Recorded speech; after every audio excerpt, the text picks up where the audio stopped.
Tšau, hea kuulaja ja tere tulemast kuulama podcasti Üle lahe sära. Minu nimi on Jaanika ja selles podcastis anname hääle Soomes elavatele ägedatele ja säravatele Eesti naistele. Olgu tegemist siis elulise mõtiskluse, isikliku teekonna, eduloo, suure väljakutse või hoopis natukesega neist kõigist. Mul on teile varuks palju põnevaid veel kuulmata lugusid. Mõnusat kuulamist!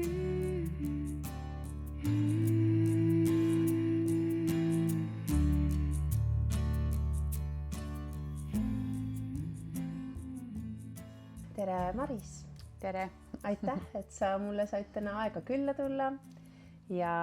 väga armas, et sa oled nõus minuga vestlema. Kõige alustuseks ma küsiksin, et äkki sa tahaksid tutvustada, kes sa oled? See on huvitav küsimus. Ma arvan, et ma olen selline kasvada tahtev naisolevus. Et pikka aega olen ennast mõelnud eelkõige nagu emana, siis mingi vahe proovinud sealt nagu neid teisi tahke ka veel välja tuua, et kes ma veel olen. Ja ei olegi sellist ühest vastust. Tegelikult see on hästi huvitav, ma olen tähele pannud, et ma siin alguses, et kes sa oled ja see on tavaliselt üks kõige raskemaid küsimusi kõikidele, kelle käest ma seda küsin, et juba see, et mis rollist ma ennast nagu vaatlen või kes ma eelkõige tahan olla või kas ma olen nagu mitut asja kogu aeg samal ajal ja see ei ole lihtne küsimus, ma olen sinuga nõus. Inimene on ju. Jah, inimene, ikkagi inimene. Ikkagi inimene on mul väga käibel fraas, aga jah, selline argipäeva läbi kuidagi tormav ja praegu võib-olla pigem on võib-olla töö olnud esikohal ja mitte, ma ei saa öelda päris esikohal, aga see on see, mis võtab nagu peamise aja, eks. Ja siis ema ja kogu selline suhete rägastik, mis sinna ümber veel tuleb, et lähedased ja sõbrad, et pundar. Sa oled pundar. Natuke küll vahest korrastamata ja vahepeal korrastan. No, kes meist ei oleks vahepeal korrastamata? Tahaksin küsida sinu käest, et kuidas sina siia Soome oled sattunud ja kuidas see otsus tuli või kuidas see su teekond siia on sind toonud? Otsus tuli väga kiiresti, aga mitte väga ei olnud mulle mokka mööda iseenesest. Elasin Tartus ja ootasin oma teist last just. Minu paariline elas juba Soomes või partner siis. Ja kui oligi juba teine laps, eks ju, oli juba tulekul, see oli aasta 2011 lõpp, kui meile järsku üürikorteri omanik ütles, et temal on vaja seda korterit kellelegi teisele, et keegi sugulane tuleb sinna hoopis elama, et siis oli niikuinii vaja elamist vahetada ja olekski jäänud juba väikseks. Ja siis kuidagi üks hetk mõtlesime, et kui niikuinii peab vahetama seda elukohta, et oleks ju mõistlik, kui pere elaks koos, et muidu meil oli ikkagi plaan, et me hakkame Eestis endale kodu ehitama ja just sinna Tartu ümber kusagile. Aga siis kuidagi oli vaja kohe hakata liigutama, mingisugust maja otseselt silmapiiril ei olnud ja siis oligi, et hea küll, et ma tulen siis praegu Soome, et ei ole ju vahet, kus ma seda putru titedele keedan tegelikult. Ja, et sellel hetkel ei ole koole ega midagi sellised asjad. Et mul ei ole nagu nii suurt vahet, et peas, et on lastel on nagu siis isa iga päev, eks ju, olemas ja ema ka ja minul ja siis temal on ju nagu oma paariline olemas, et see tundus ainuke nagu mõistlik lahendus sel hetkel. No eks me siis selline kuu ajaga tegime selle kõik ära, et sai elamine siia leitud ja asjad seal pakitud ja laiali müüdud ja ära antud ja mida kõike veel vaja oli teha. 2 sõiduautoga siis sai asjad siia toodud, mis oli vaja. Ja siis kolisime pimedal jaanuarikuu õhtul, astusime korterisse, siis saime aru, et siin pole ju lampe laes. Tuttav tunne. Täiesti kott pime, kõik ainult köögi, need armatuurid, mis seal olid, need päevavalgust. Mul oli juba lapsel väike selline lastelaud ja toolid, et millega tema sai joonistada ja istuda, ta oli 1,5 siis. Et siis panime need kööki ja tegime kartulit ja haklihakastet ja hakkasime siis oma Eesti elu elama.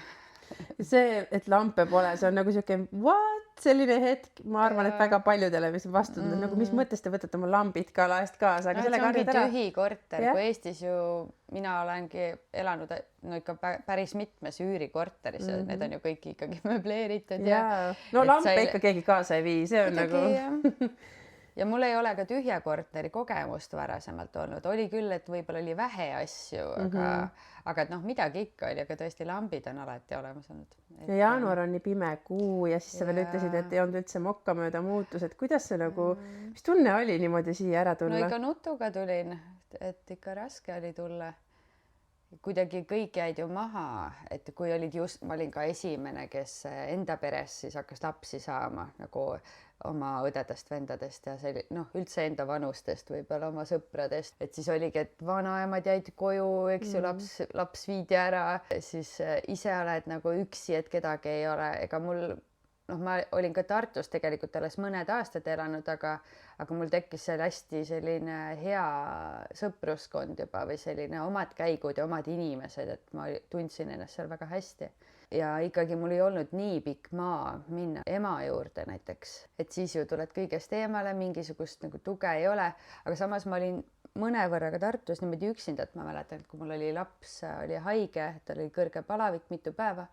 et ma ei saanud isegi poodi minna süüa ostma, et ma näen aknast poodi, aga et ei saa minna, sest et lihtsalt ei lähe haige titega. Et siis oli, et jällegi oli abi nagu sõpradest, et kui mõni hea oli tekkinud, et siis keegi tõi kompsu ukse taha või aitas kuidagi, aga ikkagi see teadmine, et ma võin iga hetk minna nagu maale või et mul on lähedal keegi, kes nagu iga hetk võtab ja on, et kui endal kõik juba üle pea ja kokku käib. Siis seda järsku enam ei olnud ja mul ei olnud ka nagu otseselt sellist hästi turvalist või lähedast inimest Soomes peale siis oma selle väikse minipere. Mul oli küll mingi tuttavaid, kes siin elasid või isegi sugulasi, aga kõigil oli mingi teine eluetapp nagu pooleli või siis olid nagu eemal. Ma olen kogu aeg elanudki Voosaares, et siis kõik on alati kuskil Vandal või kuskil mujal olnud. Aga siis ma hakkasin muidugi suhteid soendama kohe või ka üldse looma, et ma ei ole kunagi kodus istuja olnud ja võib-olla alguse aja ma olin vaiksemalt, pigem seal oma kandis avastad ju neid mänguplatse, mis seal on, et ahah, see on pood ja sellised söögid on siin ja et kõik on ju uut moodi ja et sellist päevakava üldse harjutada, pluss et harjud uuesti kellegagi koos elama. Me ei olnudki peaaegu, et koos elanud. Et sellised palju väga suuri muutused tegelikult ja kohanemist. Et peale selle, et sul on uus kogu kultuur, keeleruum, kõik on nagu teine, siis et ma olin 1,5 aastat juba elanud lapsega kahekesi peamiselt, siis kui lapse isa käis, eks ju, Eestis, et siis me olime nagu koos, aga siis oli ka, mõlemal olid erivajadused, tema tahtis puhata ja mina tahtsin puhata ja samas, mis lapse need vajadused veel, eks sealjuures olid, et siis nüüd nagu, kui me hakkasime koos elama uuesti ja siis olid juba poissmehe elu elanud inimene ja rase lapsega naine hakkasid järsku koos elama. Seal oli ikka kõvasti kraaklemist, et see kõik enam-vähem nagu saada, sest et harjumused olid nii erinevad ja vajadused olid kindlasti väga erinevad. Ja kindlasti ja ma arvan, et samu kogemusi ja samasugust rada pidi on väga paljud eestlased tegelikult käinud. Jaa, sest ikkagi mingisugused rutiinid on ju hästi paigas, eriti kui on väike laps. Pluss siis see kõik, et mida ise üldse jaksad või ei jaksa. Et see oli väga-väga keeruline aeg ja meil ikkagi selline tugev 5 aastat võttis nagu aega, et me saime enam-vähem nagu, et okei. Sest siis hakkas juba teine laps sündima, et siis oligi, et jõudis nagu mingisuguse pesa nagu valmis teha või et me korter sai nagu koduks, tekkisid omad inimesed. Ma hakkasin ise otsima kohe ka kontakte, siis oli juba ju Facebook, eks ju, et sai nagu hõlpsamini ligi üksteisele ja hästi kiiresti ka leidsin seda kaudu Voosaarest inimesed, et kes olidki eestlased ja väikeste lastega just. Et kellega siis sai lihtsalt hakata vahest trehvama kuskil mänguplatsil. Ja siis, kui mul juba teine laps sündis, küllaltki kiiresti ma tundsin, et ma ei jaksa niimoodi kodus olla. Ma nagu ei sõnastanud enda jaoks seda niimoodi ära, et oi, ma nüüd ei jaksa, ma pean midagi ette võtma, aga see on minu enda selline tung võib-olla, et mul kogu aeg nagu väike selline pinge peab sees olema. Ja tunnen ennast ka väga tugevalt ära. Kogu aeg peab veidike olema, et muidu on nagu suss kõik. Ja siis minu enda taust on, et ma olen õppinud siis Viljandis Kultuuriakadeemias. Eriala oli huvijuht ja loovtegevuse õpetaja. selle sees ma sain väga palju juba katsetada ju tööd lastega ja noortega. Kui ma olin juba ise saanud esimese lapse, ma käisin juba lapsega, eks ju, erinevates mingites ringides, laulukoolid, võimlemised ja nii edasi. Et mul tekkis juba nagu mingisugune pagas oskusi, pluss mul oli ka selline pedagoogiline taust endal olemas, et nagu veidikene seda maad kombata. Ja siis ma hakkasingi, lihtsalt kutsusin enda juurde teisi Eesti emmesid, et kellel on nii vana laps, et minul on sellised, et tere tulemast minule külla lihtsalt, et mina pakun sellist väikest programmi ja igaüks siis, ma ei tea, võtab ise omale mingid suupisted kaasa või et lihtsalt põhimõte oli tegelikult ju see, et leida omale samas olukorras olevaid inimesi, kellega siis neid mingisuguseid argiseid teemasid rääkida ja lihtsalt olla nagu neid päevi, et lapsel tekiks mingeid sõpru ja et endal oleks tegemist, et siis see andis veidikene pinget, et pidi ju ette valmistama asju ja siis mingi aeg me tegimegi nagu selliseid nii-öelda tunde ka täitsa laulsime ja tegime seal neid asju, mida ma olin ise varasemalt teinud. Ma ei mäleta isegi, mis perioodi me seda tegime, aga arvatavasti nii kaua, kui need väiksemad tited siis veel nagu püsisid mingeid asju tehes. Aga meil tekkis sealt ikkagi mingisugune tuumik ja mingisugune punt oli, kellega me jäimegi täitsa suhtlema. Et ja suhtlesime sellise lasteaia perioodi lõpuni võib-olla, et kuniks elu kuidagi teeb jälle omad ümberkorraldused, kes kuhu kolib ja nii edasi. Väga tubli tegelikult, see ei ole nii iseenesestmõistetav kõikide jaoks. Juba et võõra inimese võtate mulle koju, sa ei tea kunagi, kes ta on, kas tegelikult klapib, aga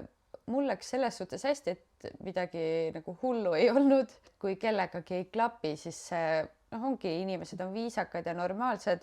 on ühe korra koos ära ja teine kord lihtsalt võib-olla enam ei tule siis või see ei olnud ka midagi, ma kunagi ei võtnud selle eest näiteks mingit raha või midagi, et ma tahtsin lihtsalt nagu hoida kätt soojas mõnes mõttes, et ma teen natuke nagu tööd edasi,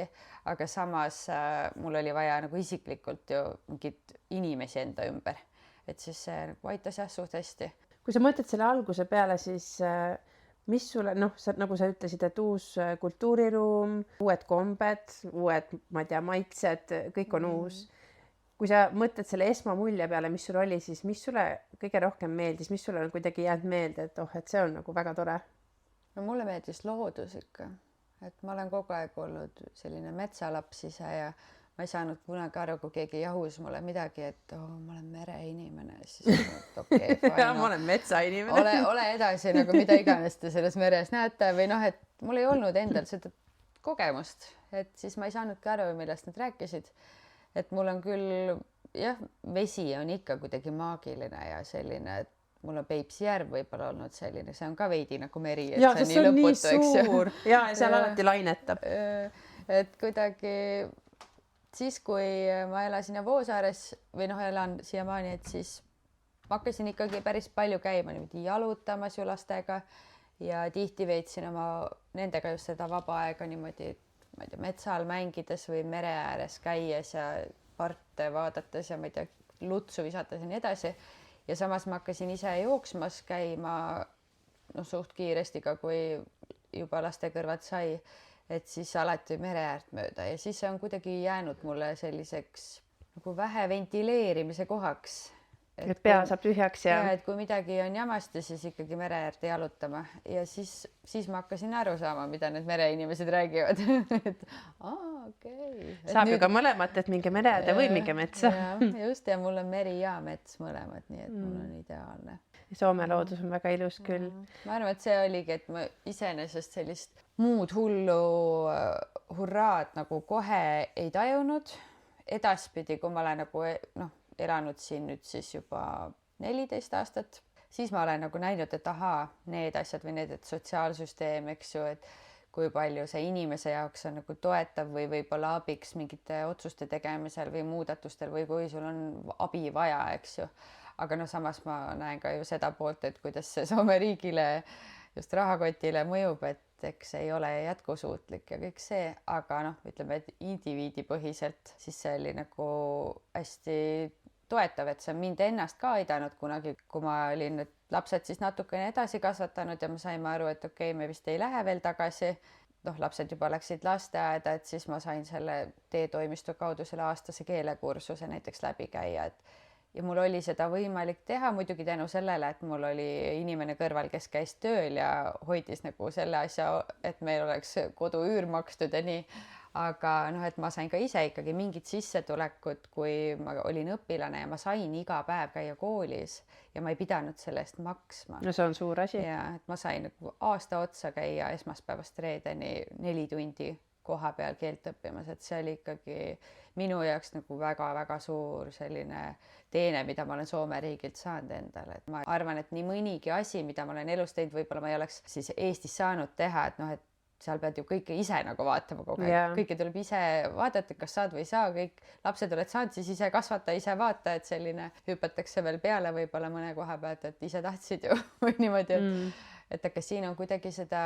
tuge olnud. Tõenäoliselt on Eestis ka mingid asjad nüüdseks hoopis teistmoodi, aga ma ei ole enam lihtsalt kursis. Aga et siin ma mäletan, kui juba teine laps oli ka sündinud, et kui ma käisin ikkagi nendel mänguplatsidel, kus on need majad ka, kus siis näiteks suvel süüa pakutakse, eks ju, et see oli mulle, et vau, et mõeldakse ka nende peale, kes ei saa võib-olla kodus süüa, et nad saaks siis vähemalt ühe söögi päevas suvel. Ja minu meelest see on ikka veel täitsa kehtiv asi, et tuleb suvel ja alla 18-aastased võite minna oma kausikesega me käisime ise ka seal lastega niimoodi vahepeal, et meil ei olnud nagu küll kunagi muret, et meil ei oleks kodus süüa, aga lastele lihtsalt nii meeldis see kuidagi, et meil oligi oma need kopsikud kaasas ja siis sättisimegi, et mängisime, olime seal õues, siis tuli see söögiaeg ja siis ilusti peale seda saigi minna koju lõunaunele, et kuidagi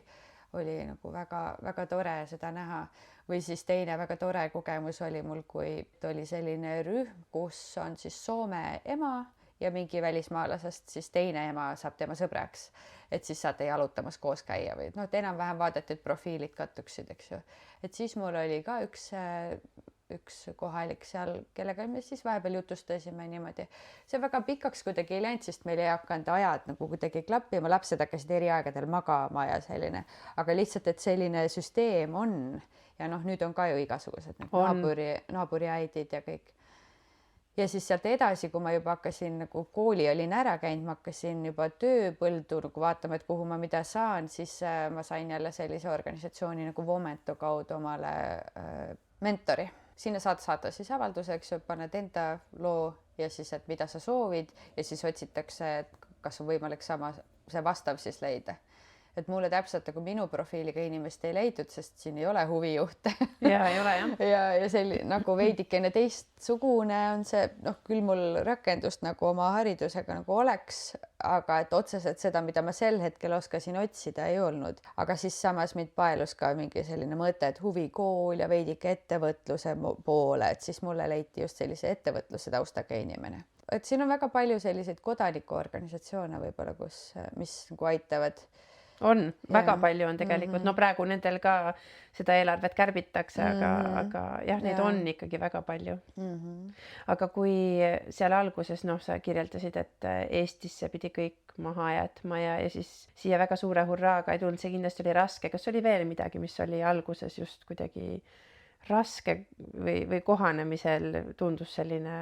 ei meeldinud? No kui ma olen ise pigem suhtleja inimene, siis kindlasti see keele teema oli mulle veidikene raske või see tunne lihtsalt, et ma lähen välja või ma lähen poodi ja ükskõik kus ma olen või ma panen raadio käima, et ma ei saa midagi aru, sest ma ei osanud üldse soome keelt. Minu jaoks oli täiesti ebaloogiline sõna moi, sest seal ei olnud mitte mingit nagu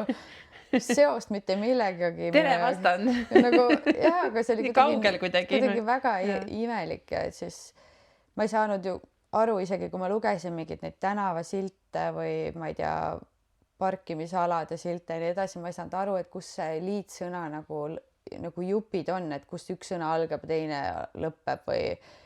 mitte midagi ei saa aru ja see oli nii häiriv, sest mulle tundus, et ma olen täitsa juba nagu täiskasvanud normaalne inimene, kes nagu hakkab elus nüüd tegema asju ja minema ja siis ma ju kukun uuesti kuskile, et ma ei saa mitte midagi aru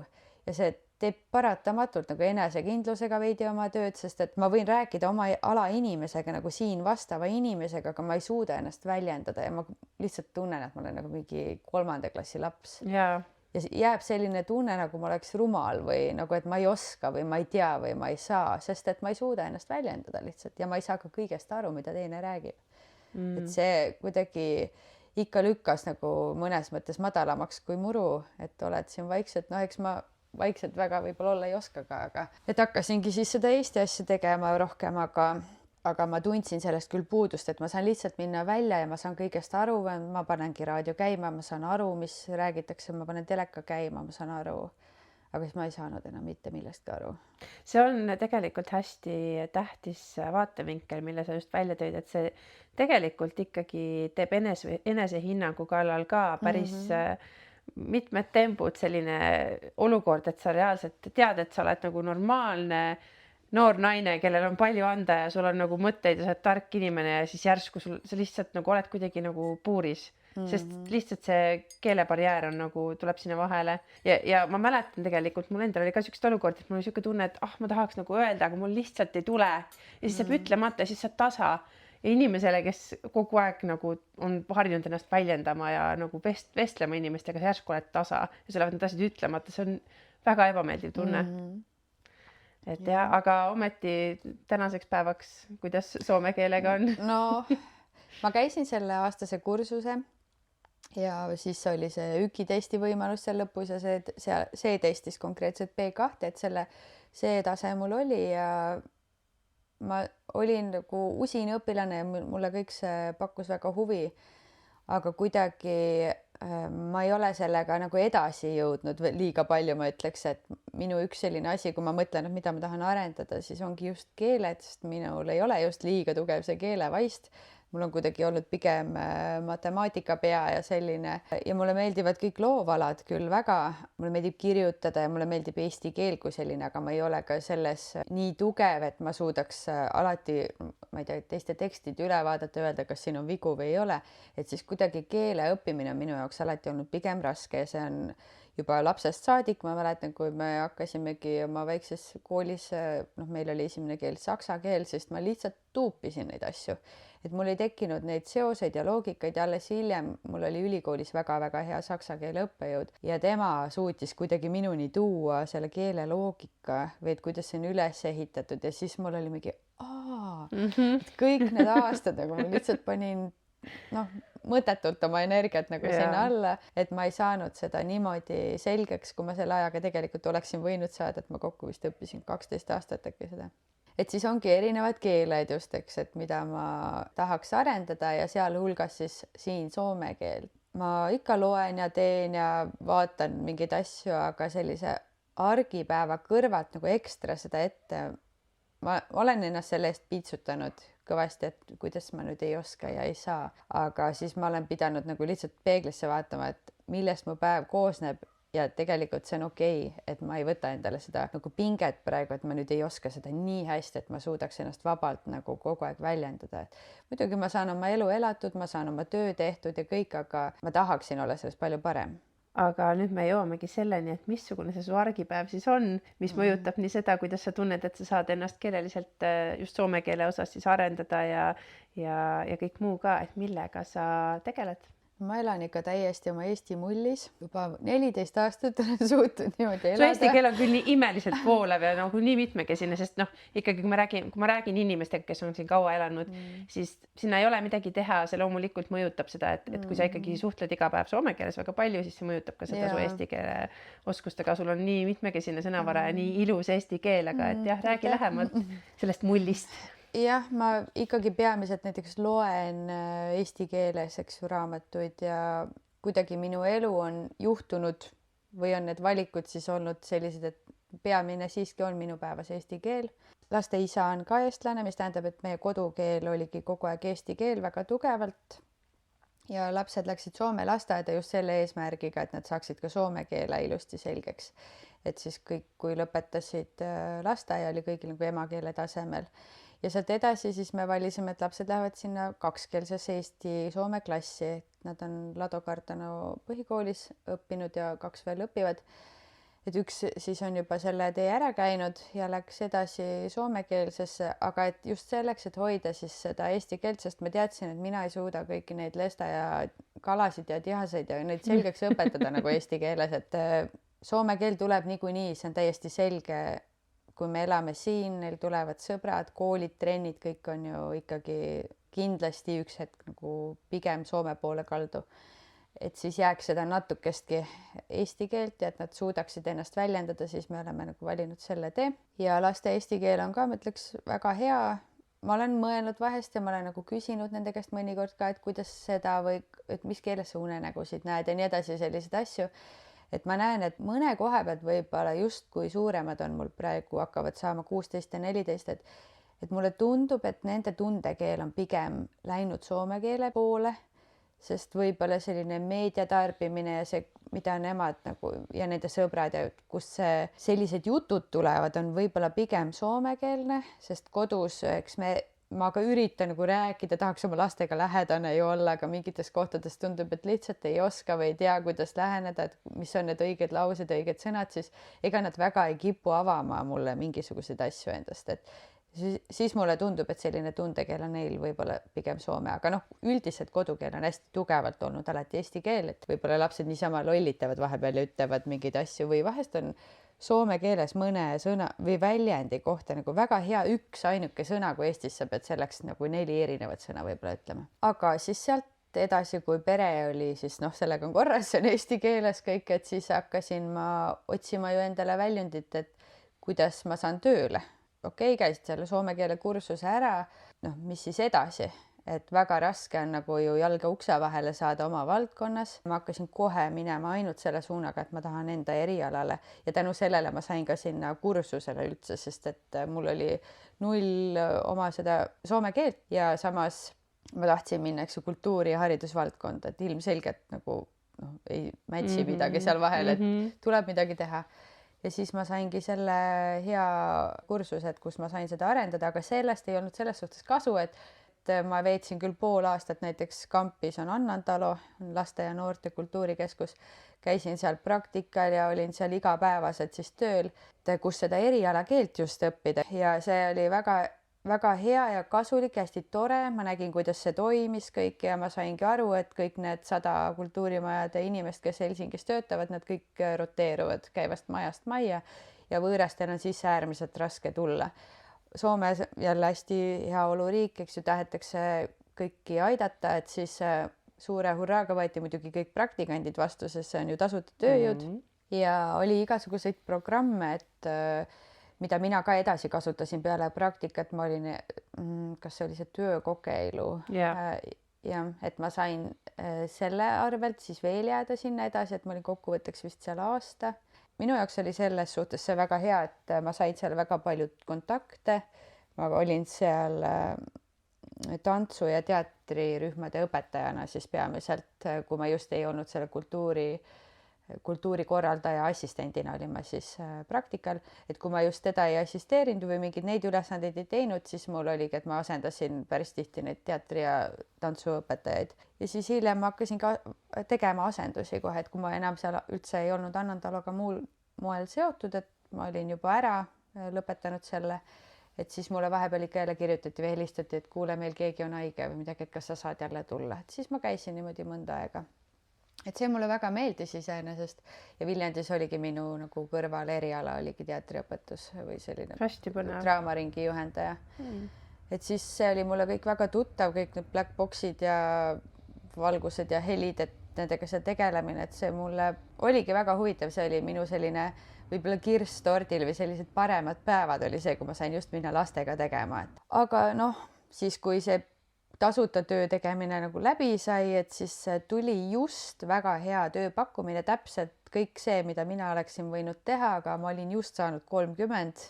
ja see oli alla 30-aastastele ja teiseks, kes on olnud siis hästi kaua kodus, et üritati tuua siis tööpõllule tagasi erialaseid inimesi, kes on olnud kaua passiivsed, aga ma olin äärmiselt aktiivne töötu. Nii et mul ei olnud sellest mingit tolku ja siis noh, olidki tühjad pihud. Mida edasi, kuidas edasi. Käisin ja vaatasin ja siis ma hakkasingi tegema, siis Eesti lasteaed oli Pasilas tol ajal ja siis sealt ma alustasin, kuna seal oli lasteringid. ja siis sinna otsiti ükskord lasteringidesse mingit juhendajaid, ma ei mäletagi enam, kas oli selline meisterdamise ring ja siis ma pakkusingi, et aga ma võiks ka draamaringi teha, siis me tegime sinna draamaringi, liikumisring, olid sellised erinevad asjad, siis ma hakkasin seal tegema, siis mingi hetk mul üks sõbranna vedas mu pereklubi Sipsikusse, siis ma esimest korda käisin seal, et olin külalisena, ahah, okei, selline asi ja siis mingi aeg hiljem mulle üks tuttav saatis pakkumise, et kuule, et Sipsikusse otsitakse muusikaringi tegijat just, et noh, see Sipsiku pereklubi koosneb siis erinevatest tegevustest, alati alustatakse käelise tegevusega, siis on laulud, mängud, tantsud ja siis on liikumise osa. Ja ma mõtlesin, et no why not, et ma olin just lõpetanudki oma selle kooli ära ja see tuligi kohe sinna järgi, et noh, selline hea väike ots. Ja siis tuli välja, et need, kes seda Sipsikut üldse tookord tegid, et nemad üldse enam ei hakka tegema edasi, et kas ma tahan üldse kõike edasi teha. Tervet seda pereklubi siis? Jah, kogu seda pereklubi süsteemi. Ma mõtlesin veidikene aega ja mõtlesin, et aga hea küll. Enda lapsed on väiksed ja ma tahan niikuinii nendega käia kuskil, kus on eesti keel ja nagu klappis igatepidi. Ja siis tuli juba väga kiiresti samal ajal koguduse töösse ka Dagmar Õuna, kellega me hakkasimegi siis koos Sipsikut kahekesi tegema. Ja tõmbasime selle käima, ma ütleks, et ja isegi mina tean, millest me räägime, kuigi ma pole seal kunagi käinud, ma olen mõelnud mitu korda, et ma tuleks, aga ma ei jõudnud selline, aga ma tean täpselt, millest sa räägid, et te olete tubli töö teinud. Aitäh. Ja me alustasime siis, kui mina ise kunagi käisin, siis meil oli selline võib-olla laud nii suur nagu see diivan ja siis seal ümber olid mõned lapsed ja siis mõned vanemad või selline võib-olla 15 inimest oli kokku või kuidagi niimoodi. Aga siis me tegime Facebooki lehe, meedia kaudu või noh, sotsiaalmeedia kaudu nagu hakkasime siis seda ajama, igale poole jagama, kuidagi tegime selle struktuuri, kõik oli hästi kuidagi läbimõeldud ja endal oli selline suur isu teha, pluss oli hea tiim, et me omavahel nagu väga hästi klappisime. Hakkasimegi seda tegema ja sealt kuidagi jälle eestikeelne, ei tulnud kuskilt otsast seda soome keelt mulle ligi. Hakkasin ju eesti keel või seda soome keelt tegelikult kõige esimesena õppima Eesti Majas, enne kui ma veel sinna aastasele kursusele läksin. Ja seal Eesti Majas ma käisin 2 kursust läbi aga ma sain sealt muidugi midagi, aga ma tundsin, et see ei ole nagu see ja ma ei saanud seda nii algusest võib-olla, kui mina vajasin, siis ma tundsin, et mul on midagi veel vaja, et selle pealt mina tööle nagu küll ei saa niimoodi minna. Eks siis sealt tulid jälle uued asjad, et tulid koorilaul näiteks, et segakoor Siller, siis hakkas sealt hargnema nagu erinevaid asju ja kuidagi jõudis minuni ka eestikeelse hariduse selts. Kuna mina olen ise ka nagu õpetaja paberiga peaaegust või selline huvijuht on nagu selline on ja ei ole, aga pedagoogilise taustaga pluss ikkagi kooli töövalmidusega kõik see, siis ma üks hetk liitusin ka sinna ja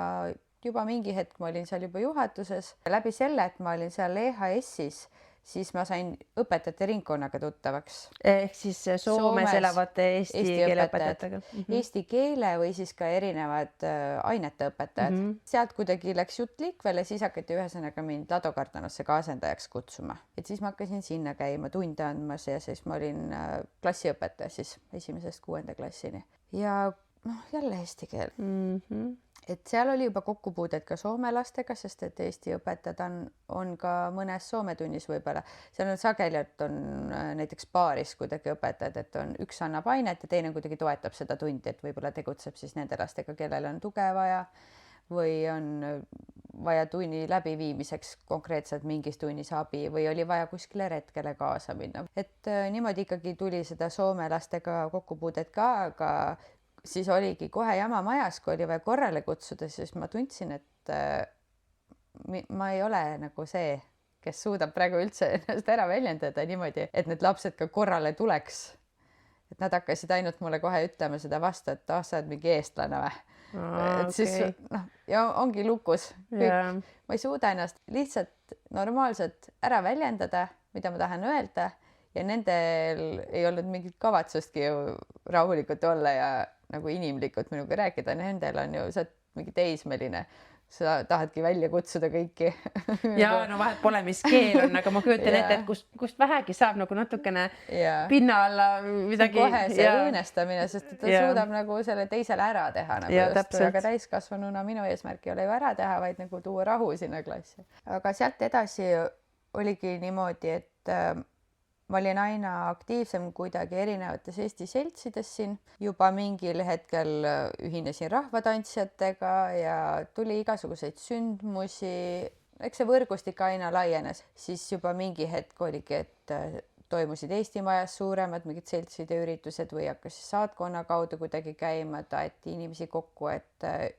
luua selliseid võrgustikke rohkem. Kuidagi jäigi rohkem nagu see minu selliseks argiseks tegevuseks, millega ma proovisin siis ka leiba lauale tuua, et oligi, et Sipsikus ma sain nagu töötada ja nendes lasteringides või koolis, eks ju, et nende asendustega ma sain siis teenida omale mingisugust palka. Aga selge oli see, et sellega väga kaugele ei jõua. Me veel tegime Estot ka niimoodi, et see oli selline hästi suures mahus ikkagi täiesti see oligi vabatahtlik töö ja see kestis mitu aastat, et siis 2019 oli Helsingis suur Esto. Ja tahad sa öelda, mis on Esto? Esto on siis suur Eesti festival kõikidele eestlastele, kes siis väljaspool Eestit elavad või Eesti kultuurifestival ja muidugi meil osales ka Eestist inimesi, aga see on siis traditsiooniliselt pigem üle Atlandi ookeani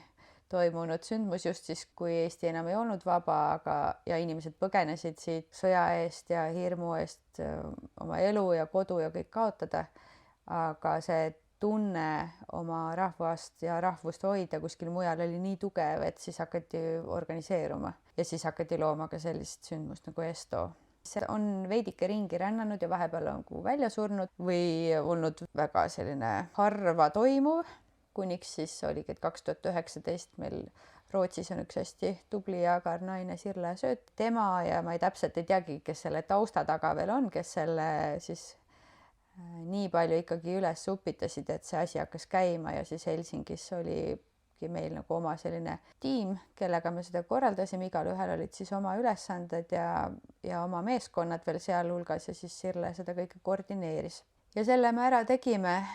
ja oli uhke värk ja siis sellest edasi oligi, viimati oli eelmisel aastal siis, ja kus siis toimumiskohaks oligi Rootsi. Ja mõlemal korral on see mõte olnud siis see, et see algab siis välismaal, siis liigub Eestisse. Meie aastal oli siis, et oli Tartu ja Tallinn, aga siis eelmisel aastal oli Narva ja siis Tallinn. Eestlus kui selline, ma arvan, et see termin või see väliseestluse hoidmine või kogu suur teema, ma arvan, et see on ajas nii palju muutunud, et ongi Esto on tänu sellele muutunud ja üldse see ümberhindamine on nagu olnud võib-olla siis.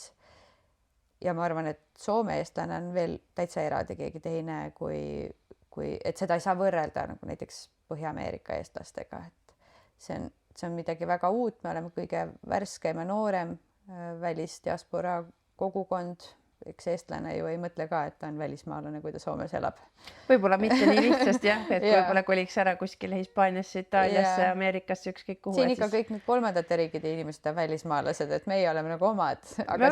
ja võib-olla ka mitte alati omad, aga see ongi nagu niisugune mingi imelik niisugune nagu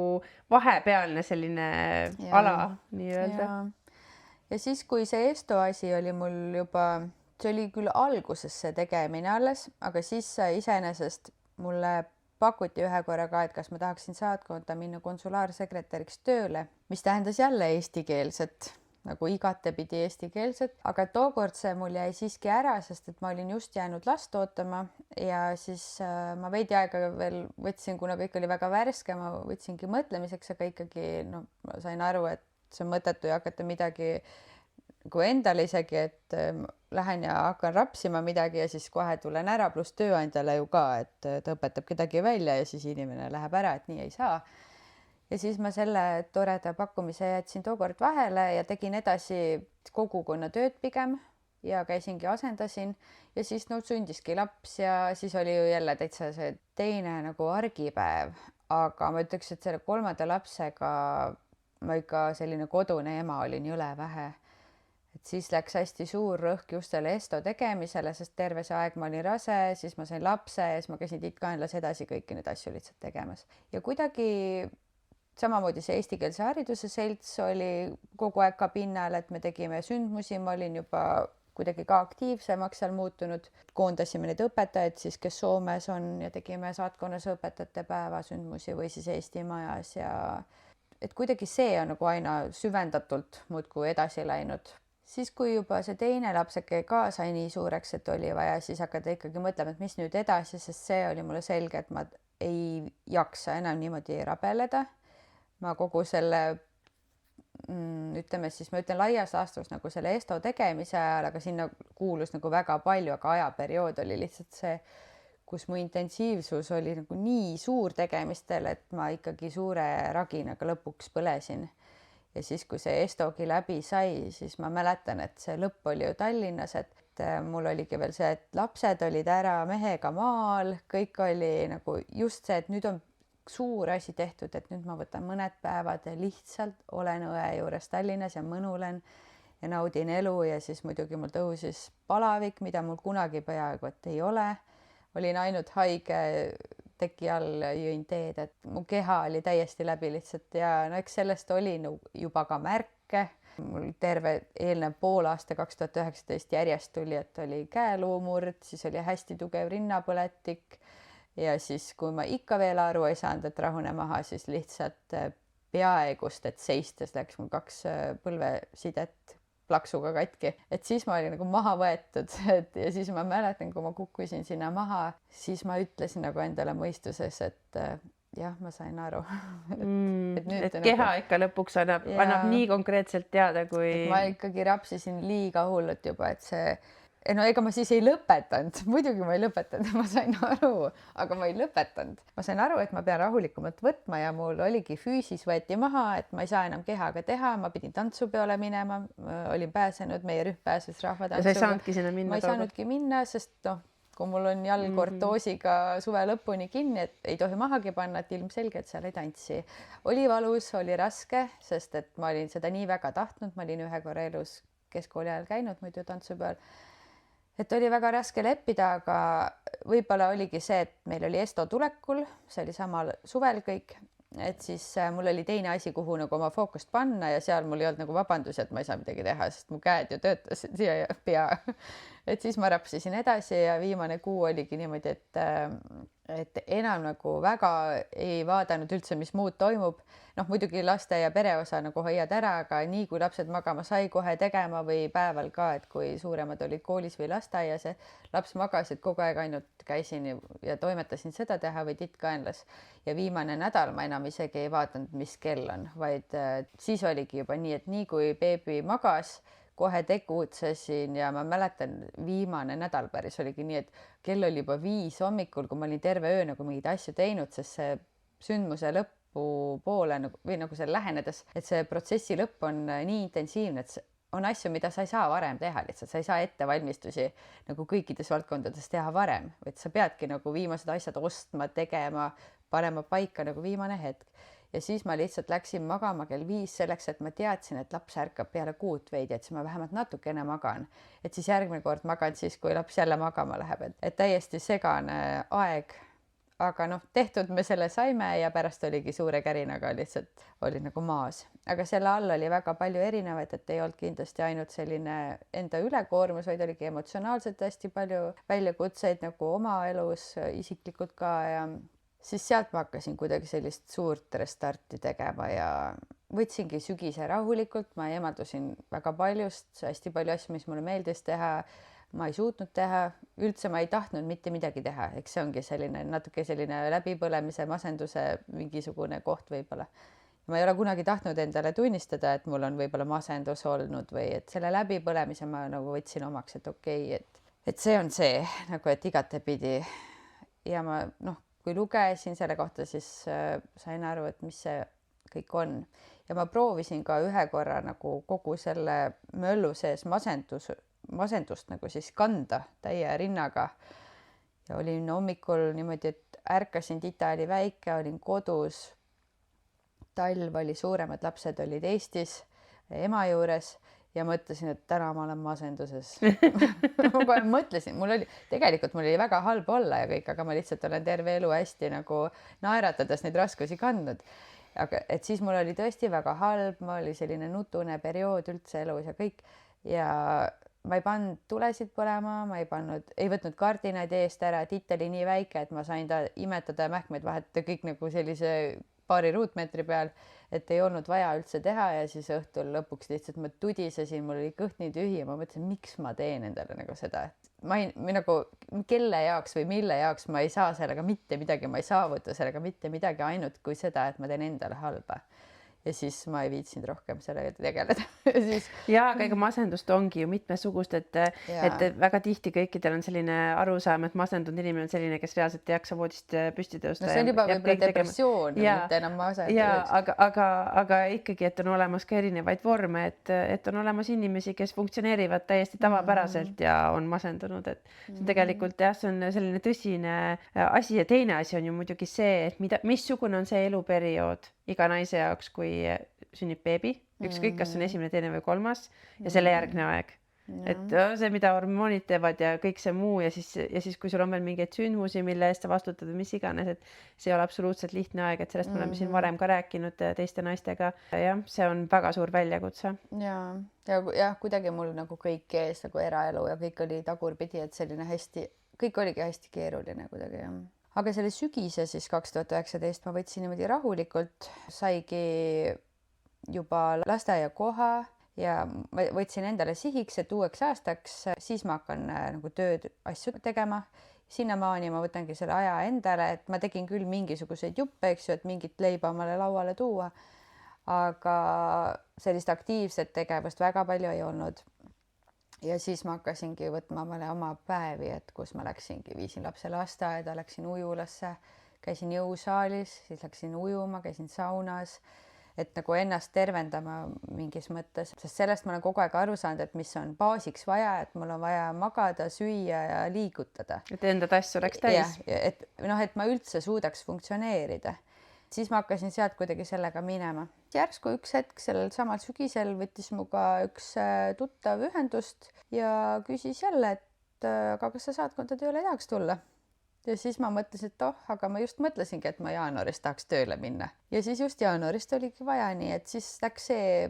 ratas nagu loomulikult edasi. Ehk siis jälle eesti keele ja soome keele juurde ma selle vahel nagu väga palju ei jõudnudki, et 2020 jaanuarist siis ma olen saatkonnas olnud ja esimesed 4 aastat ma olin konsulaarsekretär, aga sinna juurde ma juba tegin ikkagi väga palju seda kogukonnatööd, sest ma tegin seda edasi, mis ma ennem olin teinud. Kui see konsulaarsekretäri aeg mul hakkas, sai sellepärast nagu läbi, et meil toimusid majas muudatused ja tuli selline ametikoht, mis siis tegelebki konkreetselt eestlusega osaliselt, et siis ma olengi nüüd olnud 2 aastat saab varsti, olen referent ja ametikohal olnud ja üks osa sellest ongi just siis see kogukonnaga tegelemine. Minu prioriteedid on olnud just eesti keel, selle õpetamine või õppimine ja siis noortega töö just sellepärast, et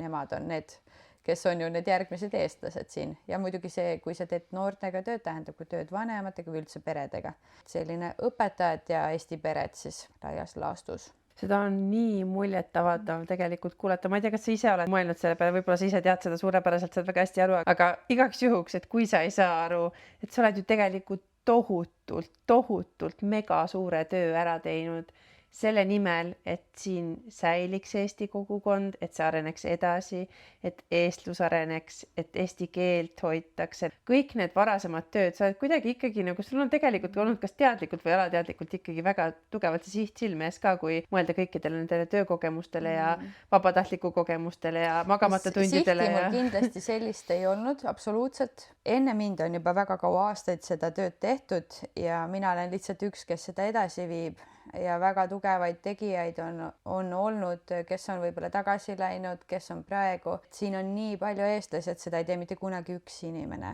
Ma lihtsalt saan teha sellist toetavat tööd saatkonna poolt. Kogukonna tööd teevad ikkagi kogukonnad ise. Et siis, kui sa oled osa sellest kogukonnast, et kui meie oleme kõik osa sellest kogukonnast, siis see on just, et mis panuse mina saan sinna anda. Me korraldame aastas korra sellist sündmust, et aktiivseid ja tegusaid eestlust edendavaid inimesi või siis, kes on kuidagi väga kas silmapaistvad või omal alal väga head, neid kuidagi koondada, et siis tekiks võib-olla uusi koostöid või uusi ideid või uusi piiriüleseid mõtteid. Ja siis anname lahendusi või tööriistu, et kuidas siis mingeid asju lahendada just läbi nende koostööpäevade, et on olnud erinevaid teemasid, see aasta näiteks ongi rahastus, eks ju, et kuidas võib-olla Eesti-Soome vahel teha mingeid asju või miks mitte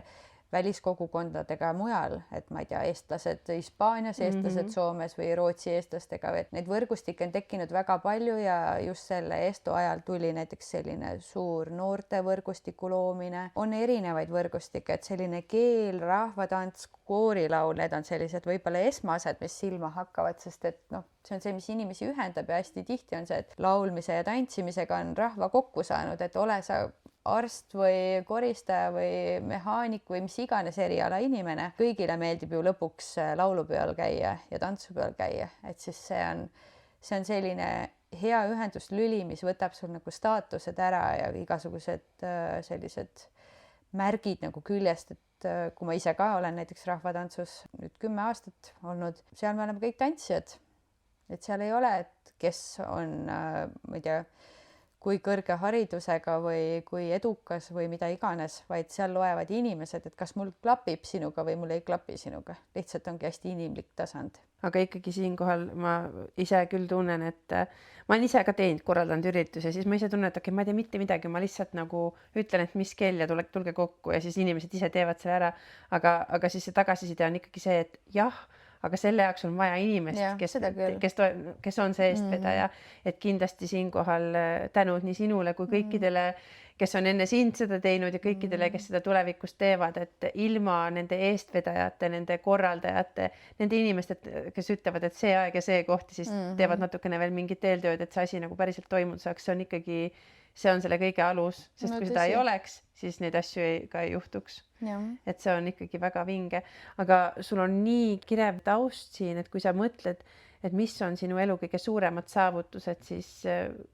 mis need on? Okei, sa rääkisid Estost ja sellistest asjadest, aga võib-olla nagu laiemalt. Oma saavutusteks ma kusjuures neid asju üldse nagu ei pea. Kuidagi see on selline nagu missioonitunne võib-olla või selline, et ma ei saa ka neid asju nimetada tööks, kuigi ta kujuneb lõpuks tööks, aga see on selline pigem see, et kui ma olen välismaal, et mida mina saan teha oma inimeste jaoks või selline, et ma ei pea seda saavutuseks. Need on silmapaistvad hetked kindlasti, aga ma arvan, et minu kõige suurem saavutus on, et mul on lapsed ja et mul on pere ja et ma olen nagu tänasel päeval normaalne, funktsioneeriv ja terve inimene enam-vähem. See on su saavutus. Mina pean nagu seda enda saavutuseks, et eks on ju üles-alla käimisi ja erinevaid ämbreid kõigil, aga nii et ühesõnaga selline pere teema on, see on olnud võib-olla minule endale hästi oluline nagu lapsest saadik just sellepärast ka, et ma olin küllaltki väike, kui ma sain teada, et minu isa ei olegi minu isa, aga ma ei julgenud sellest mitte kellegagi rääkida, sest see tundus täielik tabu, kuna ma ei teadnud mitte kedagi, kellel oleks nii. Muidugi läks stiilis 5 aastat mööda, tuli välja, et iga teise isa ei ole ta isa. Et nii ongi tegelikult kogu aeg elus olnud, aga mina ju seda sel hetkel ei teadnud ja ma ei julgenud ka sellest mitte kellegagi eriti rääkida peale mõne sellise lähedase inimese. Ja siis mul kulus selline, üle 10 aasta läks aega selleks, et ma sellest lõpuks emaga rääkisin. Ja siis hakkas nagu vaikselt hargnema see kogu see pundar ja aastal 2020 lõpuks oli see hetk. Ma olin juba, eks ju, 30 pluss, siis oli lõpuks see aeg, kui ma siis sain oma isaga kontakti. Nii et ma olen terve nagu elu elanud teadmises, et see minu isa nagu ei olegi miks ju minu isa ja mul on muidu õde ja vend veel nagu emaga, kes on siis meie see üks pere, et mul emal on 3 last ja meil on kõigil erinevad isad, siis minu hästi suur kuidagi see tunne oli, et ma tahan, et mul oleks oma see pere, et mul oleks kõik lapsed ühe isa lapsed ja selline unistuste pere loomine või midagi sellist, et eks mina ju kasvasin ka tahmanägude ja metsikute rooside ja sellistega, kus ju kõigil olid ikkagi lõpuks need igavesed abikaasad või selline muinasjutu usk on mul olnud suur, et ma olen ikkagi arvanud, et mul tuleb see minu prints ja siis ta ongi mul terve elu kuidagi ja olengi hoidnud seda hästi pikalt nagu seda kuidagi seda kuvandit ja siis kui ma oma laste isaga ka tuttavaks sain, ma olin muidugi noorem, aga siis, kui me lõpuks paariks saime, et siis ma olin 20 ja eelmisel sügisel me läksime lahku, et me olime ikkagi 18 aastat koos, et väga-väga selline pikk pikk aeg, kuhu sisse mahtusidki kõik need lapsed ja kõik see, et siis see oli ikkagi minu selline unistus, et ma seda pere ikkagi suudaks nagu edasi viia ja igasuguseid raskusi oli teel ja ikkagi mõtlesin alati, et katkiseid asju ei visata ära või tehakse korda ja selline lõputu usk oli kuidagi, kuniks üks hetk enam ei olnud. Ma ikkagi pean seda selles suhtes saavutuseks, et see oli väga, seal oli igasugust muidugi rasket ja toredat, nagu ikka, ma arvan, pikkades suhetes on või üleüldse pereelus on, kui sa saad lapsed, eriti kui sa oled välismaal, sul ei ole mingit tugivõrgustikku ega midagi, et siis see on selline päris väljakutsuv. Et siis kõik sellised väljakutsed, mis on nagu tööalaselt või erialaselt, siis see on minu jaoks selline, et sellest ma saan palka, sellega on fine tegeleda. Ja, et kui ma seal nutan, siis mulle makstakse see. Jah, et need tunded on makstud. Et kuidagi, et selles suhtes see on nagu, see on teise tunde pealt ja see ei käi nagu selle pealt. See on muidugi isiklik ja ma alati nagu töö osas ka mõelnud, et ma ei taha teha midagi, mis ei ole mulle oluline, sest ma veedan oma suurema osa päevast, oma aastatest siin ja ma ei taha teha seda just because. See on oluline, et mida ma teen või et sellest on mingit kasu ka kuidagi. Laias laastus on see, et kui isegi tööl on raske, siis see on kuidagi üle elatav, sest et ma saan, et see on ikkagi lõpuks töö. Aga siis, kui sellise pereelus nagu tulid need raskused ja selline kõik see, et siis seda ma ikkagi kandsin nagu väga tugevat nagu kaasas ja ma tahtsin tõesti neid lahendusi leida, aga ma ei osanud mingitest kohtadest võib-olla edasi minna ja et me ei osanud võib-olla omavahel hästi hakkama saada mingite küsimustega, ja ei olnud ka sellist tugivõrgustikku ümber, kes võib-olla aitaks leevendada mingeid asju ja ise nagu võib-olla ei osanud ka väga hästi abi küsida.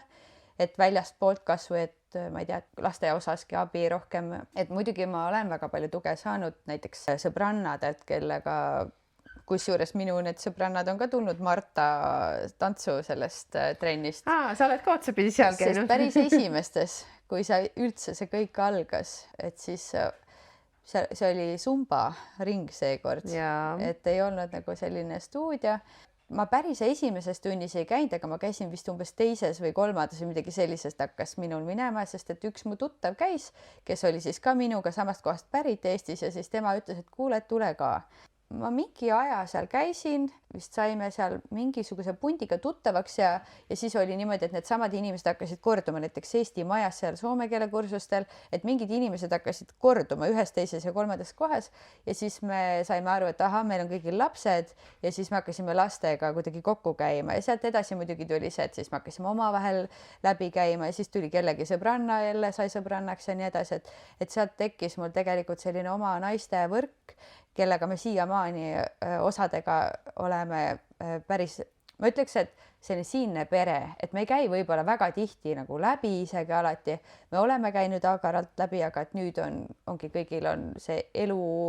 võib-olla etapp on see, kus sa pead enda argipäeva olulisemaks kui seda väljaandmist kogu aeg, et enam ei ole vaja joosta ringi kogu aeg, et nüüd, et ma tahan olla rohkem kodus oma lastega, oma perega või teha nagu enda jaoks asju, et kogu aeg ei pea lehvima igal pool.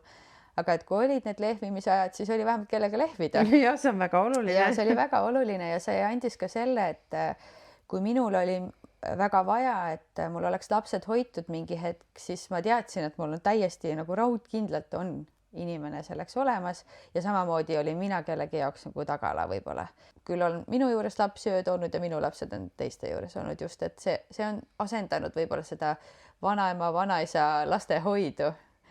Et ta ei asenda vanemat ja vanaisat, aga vähemalt on turvaline koht ja lastel on tekkinud sõpru ja isegi selliseid, kes ongi läbi nende elu nagu olludki nende sõbrad. Aga ma usun, et need väljakutsed on ka väga paljudele tuttavad. Ma ei tea, isiklikultki ma võin öelda, et ma olen samasuguseid tundeid tundnud näiteks nagu sina ja teine asi on see narratiiv, et missugune on õnnelik pere, kuidas peaks oma elu elama, kas peab olema see,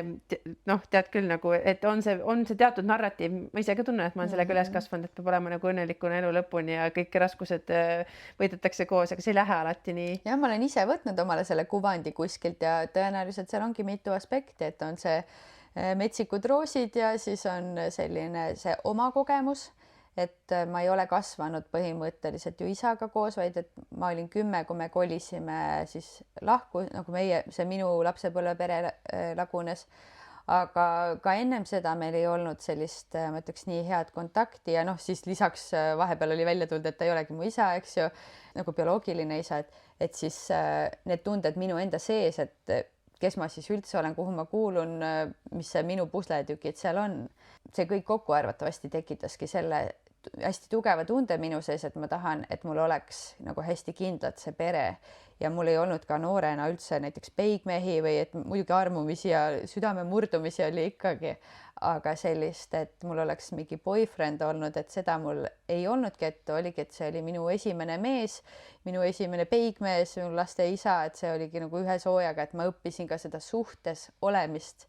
ju kohe alles selle käigus, et ma ja selle käigus sa õpid ka enda kohta, et kes ma üldse lõpuks olen, mis mulle meeldib, mis mulle ei meeldi. Pluss, et mul ei olnud kogemusi teiste inimestega nagu olemisest, siis mul oli nagu noh, nui neljaks, et peab saama, see peab nagu õnnestuma kuidagi, et ükskõik, et võib-olla et meil oli hästi toredad aegu, eks ju, aga mingisugused osad meis võib-olla nagu ei klappinud, et me tahtsimegi hästi erinevat, mis on ka okei ja me tegime selle üle alati nalja, et pluss ja miinus ju sobivadki omavahel hästi, et muidu ei ole tõmmet ja et kui mina huvijuhina planeerin talvel oma suve, siis tema ütles nagu üks päev ennem, et kuule, et ma ei tea, eks ma homme vaatan, mis ma teen või noh, et meil mingisugused toimimisviisid võib-olla elus olid hästi erinevad, mis nagu tegid oma käär, aga noh, see ei ole nagu selline ületamatu, et ikkagi ma kogu aeg tahtsin nagu edasi, et kuidagi ikkagi peab saama, aga eks tuli igasuguseid muid probleeme ka ja siis kuidagi lõpuks mingisugune asi enda sees sai otsa lihtsalt, kas jaks või kannatas või hakkas lõpuks see osa tööle, et aga ma pean ise ka hoidma ennast, et ei saa nagu, et see võib-olla rohkem lõhkus lõpuks mind, kui see mulle andis. Ja tegelikult see on ju hästi loomulik ka, et me ei ole näiteks, kui me jõuame 30-ndatesse, siis me ei ole enam nagu seesama inimene, kes me olime 20-ndates ja tõenäoliselt, kui me 40-ndatesse jõuame, siis ei ole sama või noh, see ei peagi minema nagu 10-ndate järgi, aga fakt on see, et me ju kogu aeg isiksustena ka areneme ja muutume ja mingil hetkel tahamegi täiesti teistsuguseid asju, aga seda on mõnikord endale lihtsalt väga kuidagi raske tunnistada, sellepärast et on mingi teatud mõte, et see läheb nii ja siis järsku vaatad, et kurat küll, see ei lähegi nii, et mis ma nüüd teen. Jah, eks see koos ju on kasvamine ikkagi hästi pidevalt, aga et mis suunas keegi kasvab või mis tempoga, et see on ju ka väga erinev ja mina olen ikka selline edasimineja kogu aeg olnud, et mul on ja kui mul on kiire, siis peab kõigil kiire olema, aga siin ei ole midagi, et siis ma ei ole kindlasti ka väga hea teistega arvestaja alati olnud, et mingites kohtades ma olen just väga empaatiline ja nagu tahan arvestada ja mõtlen isegi võib-olla üle, aga mingites kohtades võib-olla ma nagu eeldan, et tullakse nagu minu tempos ja tehakse sama või noh, et kõik tahavad ju sama, ei tahagi või noh. Aga see kõik kõlabki nagu elutarkus. Nagu inimene. Ja minu arust see etapp, et kus hakkad nagu rohkem endasse vaatama ja hakkad enda olemuse üle juurdlema ja selle üle, et mida ma päriselt tahan ja kes ma olen ja kes ma ei ole, see on magus valus, aga see on mõnus. See tekitab selle tunde, et ma päriselt elan, sest on kõik asjad, ei ole ainult nagu hästi või halvasti ja midagi, et kuidagi see sügavus tulebki sealt, see on vägev, see on raske, aga see on ka vägev. Ja ma mingis osas veidi just ragistangi nagu selle kõigega, et eks elu muudatus kui selline on ju ka palju erinevat kaasa toonud ja argipäeva koormus on nagu erinev kõvasti, kui varem oli, aga just sellise tasakaalu leidmine on olnud nagu juba tegelikult mitu aastat minu soov, et ma tahaks leida mingi hea stabiilsuse või sellise hea koha just, et ma tunnengi, et on hästi. No muidugi, kui ma mõtlen hästi suures pildis, siis tegelikult ongi kõik hästi, et mul on kodu, mul on käed-jalad otsas, et mul on lapsed, mul on töökoht, et mul on nagu justkui kõik olemas, eks ju, kui võtta hästi suurt pilti. Aga kui ma taandan selle nagu kõik enda peale, siis on nagu pidevalt selline mingi äng nagu käib mul kaasas praegu, et ma ise ka täpselt alati aru ei saa, et kohati on nagu ülekoormus või selline kõike liiga palju, teisalt proovid siis nagu maha võtta asju, siis ma saan aru, et kui ma midagi ära võtan, siis ma võtan selle raskuse ära, aga ma võtan rõõmu ka ära. Et kui ma mingi tegevuse kuskil lõpetan, et siis okei, ma ei anna ennast enam sinna, aga ma ei saa ka sealt. Et siis ongi, et nagu mida ma siis teen või mida ma ei tee ja kuidagi selline mingisugune otsimine nagu jah, praegu tugevalt käib. Ja kõikide elu osade vahel see enda tasakaalustamine, et mind jätkuks sinna, kuhu ma tahan ise jätkuda ja et ma ei annaks siis sinna, kuhu ma ei taha anda, aga alati ei saa nii palju ka valida, et mingisse kohta tuleb anda lihtsalt vahepeal ja et jah, selline mõnes mõttes nagu põnev, et mulle meeldib enda puhul, et ma suudan seda kõrvalt ka vaadata, et ma saan nagu enda sellest olukorrast välja tulla ja vaadelda seda kõrvalt ja mõelda, aga alati see enda analüüsimine ei ole ka võib-olla nii adekvaatne, et sest ma näen ju seda ainult läbi enda kogemuse ja enda pildi, et siis on vahest hea, kui keegi kõrvalt nagu ütleb oma pilgu, et mul on ju minu enda tunne ainult. See on väga põnev teema ja see on kusjuures tulnud üllatavalt mitme episoodi ajal jutuks. Naised ikkagi otsivad ennast jätkuvalt ja võib-olla see väliseestlus omab ka sellest kõigest hoopis teistsugust rolli, et ikkagi kõikidel on olnud see kogemus, et nad peavad kohanema ja siis, kui siin uues riigis, mis võib-olla enam nüüdseks ei ole uus, et on nagu aastaid ja pikemat aega elatud, siis ikkagi mingite suurte muutuste tegemine toob endaga kaasa kuidagi nii palju kõike muud ka ja seda sellist jätkuvat eneseotsimist ja mida ma tahan ja mida ma ei taha ja miks need asjad nii on ja kus see tasakaal on, et olenemata vanusest ja olenemata sellest, mis võib-olla elus juhtunud on, siis see teema kerkib esile ja võib-olla see ei olegi nii palju seotud ainult sellega, et kus kohas sa elad, vaid üleüldse elu on selline, et ikkagi need omad kriisid ja mingid muud asjad, et need toovad kaasa selliseid suuri küsimusi, millele me üritame väga-väga hullult vastuseid leida ja siis need justkui ei tule. Aga tagantjärgi mõeldes mingid asjad on alati selged. Eks tagantjärgi ongi ju lihtsam tark olla. Aga mulle meeldib selle muudatuste osas mõelda seda, et kui näiteks tee läheb eks ju 2 niimoodi, et on nagu 1 tee ja siis ta läheb otsast 2 nagu katkine juukse ots, et siis üks hetk on nad ju veel koos ja siis teine hetk on see mingi mikromillimeeter, kui nad ei ole enam koos, et see muudatus ongi hästi väike, aga kui see sama kraad nagu jääb sisse, siis see läheb ju edasi aina laiemaks, et eks need suured muudatused ju tulevadki hästi väikestest, võib-olla on väga väike mingi päevane otsus, mida nagu oma elus teha, mis hakkab seda suurt muutust ju looma. Et mina ise mingid aastad tagasi ma saingi aru, et ma kindlasti ei taha jääda sellesse olukorda, kus ma olen, et mul oli ebamugav, mul oli halb ja ma otsustasingi nagu hakata rohkem siis endasse panustama ja ma ei tea stiilis, et ma tahan magada korralikku ööd. Ma ostsin kunagi sellepärast omale selle spordikella just, et ma tahtsin jälgida, et kui palju ma üldse magan või et siis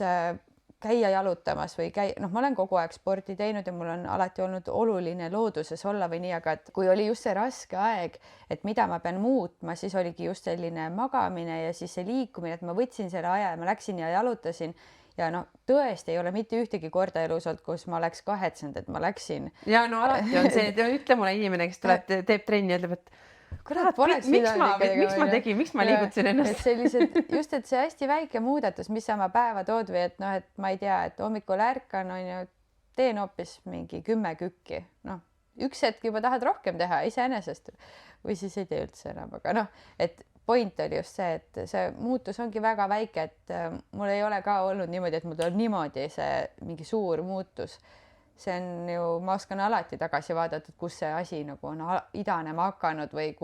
mis selle taga on või et mis selle all on, et seda ma nagu saan väga hästi aru, et ükskõik, mis see olukord praegu on, selle all on alati midagi, et kui keegi kuskil klähvib või keegi on õiendab ja on pahas tujus ja käitub halvasti, et siis ma mõtlen pigem, et mis selle all on, et muidugi see on ebanormaalne, kui ta minu peale ennast välja elab, aga üleüldiselt ma saan aru, et tal on mingi seljakotis midagi, mida mina ei tea lihtsalt või selline, et siis ma olen ise enda muutused ka mingis osas nagu teadlikult teinud niimoodi, et nad just nii läheks, nagu nad läheks, aga mingid asjad on küll ellu tulnud kuidagi, aga näiteks kasvõi see saatkonnatöö, et ega see on samamoodi tulnud ikkagi tänu nendele muudatustele, mis ma olen ise teinud elus, et kui ma hakkasingi olema aktiivsem kogukonna liige ja ma tegin omale nime mingites valdkondades või paistsin silma kuskil kohas, olin mingi sündmusega kaasas, et eks see ongi, aga et kas sa otsustad nagu neid asju tegema hakata üldse või sa ei otsusta, et see ongi selles. Ja me ikkagi lõppkokkuvõttes ise vastutame kõikide tegude ja mittetegemiste eest. Sa natuke juba mainisid, et uni ja liikumine, et need on sulle olulised, aga nendest veel lähemalt või üleüldse sinu harjumustest ja elu alustaladest, et mis on sinu jaoks praeguseks hetkeks väga tähtsad asjad, millest sa ei ole nõus loobuma, mille üle sa ei pea läbirääkimisi, et need on sinu jaoks sellised asjad, mis peavad olema ja mille eest sa hoolitsed? Ma olen olnud kohutavalt kõigutatav, ma saan aru, et ma olen väga palju elanud välja ja teistele ja kuidagi selline, nagu öeldakse, see people pleaser või siis ma ei ole teinud enda jaoks seda nagu mõttes niimoodi, et ma tahan nagu olla kuskil tingimata osa või et ma tahan, et ma ei tea, mind kiidetakse, et ma ei ole nagu justkui sellepärast enda jaoks teinud, aga see võib olla mingi selline see hea tüdruku sündroom, eks ju, mis on mind lihtsalt terve elu saatnud. Koolis kõik hinded super head ja võib-olla käitumisega oli natuke raskusi, sest mul on alati olnud oma arvamus ja mind häiris, kui õpetaja ütles, et ei, meil on roheline siin pildi peal kindlasti või et päike peab olema kollane, siis mina alati olen pigem nagu veidikene selline vastuvoolu ujuja olnud ja selles ka oma elus õppetunde saanud ja samas teistpidi ka õppetunde, et nagu tasub ka ujuda vastuvoolu, eks, et ühte ja teistpidi. Siis mingi hetk ma lihtsalt hakkasin ennast nagu tagasi tõmbama, et mul ei olnud seda vajadust enam nagu vehkida nii palju kuidagi. Midagi on nagu juba olemas, võib-olla ongi, et see stabiilsus on saavutatud selles osas, et mul on mu töö, ma ei pea enam rabelema, et mul oleks nagu leib lauale tuua millegi eest. Et see on korras, et hästi. Et alati võib paremini, aga noh, et ma ei pea hulluks nagu minema, aga samas ma olen alati nagu väljapoole elaja olnud või et mulle meeldib asju teha, ma olen lapsest saadik nagu kõik huviringid me tegime seal maal ise ära, sest midagi ei toimunud, me ise tegime kõik asjad, et siis see on jätkunud lihtsalt terve elu ja nüüd ma saan aru, et mind ei jätku enam igale poole ja ma pean ise nagu ennast nagu oma valikud tegema, et siis ma saan aru, et mul ongi praegu mu üks see huviring nädalas, kus ma saan käia, ongi see rahvatants, aga see nõuab ka alati, nagu iga ala nõuab alati ekstra aega, sest et siis on lisatrennid ja siis on esinemised ja nii edasi. Ma olen otsustanud, et ma ei võta lihtsalt omale midagi muud juurde, aga minu jaoks on väga-väga oluline praegu ja aina olulisem on uni. Ma ei tea, kas see on hetkeline, see just, et mul tiksub nagu kuklas mingisugune rahulolematus ja mingisugune äng. Kas see on selline natuke nagu stressi tõttu või on lihtsalt see ea tõttu, et nagu aina tähtsam on uni. Ma saan aru, et kui mul näiteks kas ihu on, ma ei tea, kuskilt on pahasti midagi, näonahk läheb kehvaks või mida iganes on, siis ma saan aru, et seal all on ju alati midagi, et ei piisa, et ma käin kosmeetiku juures, võtan uue kreemi või midagi, et noh, et seal on midagi ju veel, et ongi, et kas ma pean siis paremini magama, sööma, liikuma ja nii edasi. Ja siis ma üritan nagu oma seda baasi hoida. Praegu see on jälle veidikene olnud metsa poole mingites hetkedes, kui unega on olnud kehvasti pigem, võib-olla on liiga palju, liiga lühikesi öid olnud. Et siis ma proovin seda tasakaalu tuua nii kui vähegi võimalik, et ikkagi ma vajan kindlasti 8 tundi või isegi rohkem und. Ja siis ma pean tegema nüüd oma need näpistused, et mis mulle siis oluline on, et ma tegelikult tahaks käia näiteks jooksmas. Ma käisin väga eeskujulikult terve mitu viimast aastat niimoodi, et mingite perioodide kaupa, et hommikul ärkasin 5:30 või 5:15 üles, läksin jooksma, kõik siis tulin tagasi, käisin ruttu pesus, et lapsed äratada ja sööta ja kooli saata. Ja see kõik toimis kuidagi, kuniks ma enam ei jaksanud ja võib-olla mingi madal seis on just nagu emotsionaalselt, siis nüüd ma tahaks väga jälle jooksmas käia, aga ma tean, et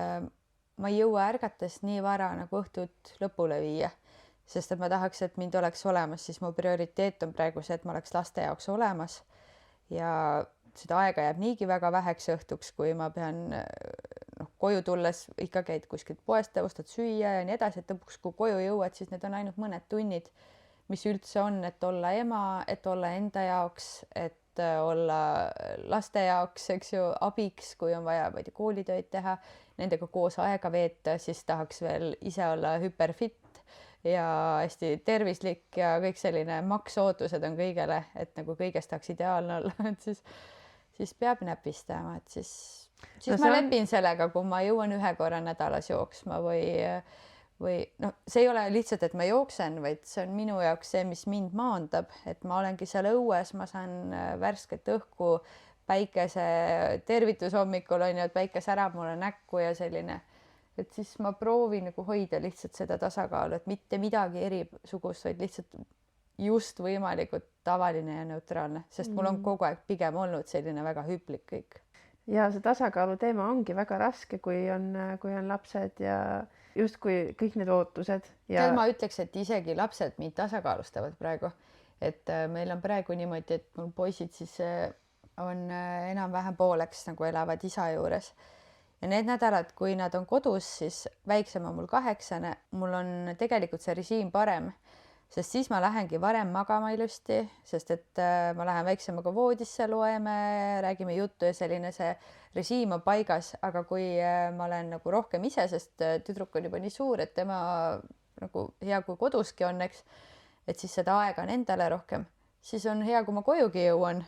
nagu normaalsel ajal õhtul, et siis vahest ongi, et jõuad alles mingi 9 koju, noh, ei tea, söön, ei söö, juba läheb nagu ebastabiilseks, eks ju, ja selline õigel ajal magama minek on ka siis juba raskendatud, siis ikkagi on, siis ma hakkan midagi tegema, kui ma mitme erineva asja sotsiaalmeediat näiteks teen, et siis okei, ma teen veel selle postituse ära või ma ei tea, loen siis raamatut lõpuks või hea aeg hakata kappi koristama või noh, mida iganes, aga et siis läheb see režiim just nagu veidike võib-olla paigast ära. Ja ei, lastega kindlasti on see hea rutiin, et nagu, et on need söögiajad, on need magamineku aeg ja täiskasvanutele see on ka tegelikult hea asi.